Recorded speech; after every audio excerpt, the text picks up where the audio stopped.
Welcome to our new building located at 83 Rue du Faubourg Saint-Honoré. It's a joy to inaugurate with a wonderful single-owner collection of Italian decorative arts and old master paintings, the collection of Gianni Giordano. I feel emotional in showing what he has amassed. Gianni is somebody who has an inquisitive mind. He's curious, he's attentive, he's informed. He bought from private collectors worldwide, auction houses, and the best antique dealers. Gianni comes from Piedmont, a beautiful region located in the north of Italy. From childhood, he was fascinated by royal and princely residences, and that's why he has such a passion for collecting works of art with an interesting provenance.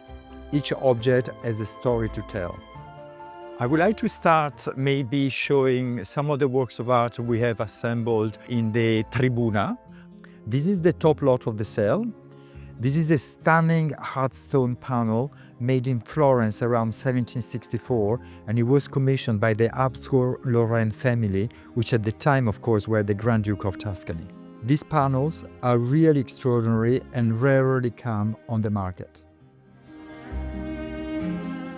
It is not surprising that Gianni was attracted by this cellarate made by Luigi Valadier, the best silver maker in Rome in the late 18th century.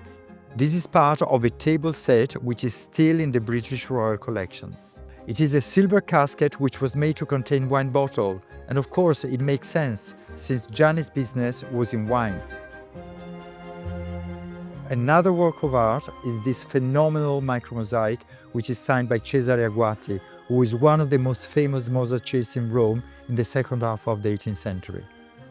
Italian but also French old master paintings are very present in the Giordano collection. We have beautiful old master paintings representing Italian cities which serve as the background for these magnificent objects. Rome, Florence by the painter Ioli.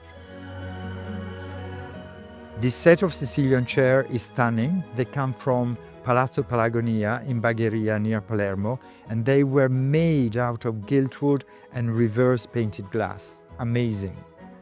And finally, I would like to show you the huge clock made by the Ginori factory, founded to compete with the European best porcelain factories of the time. Although Gianni could be considered an understated collector, he was definitely not shy when he collected art.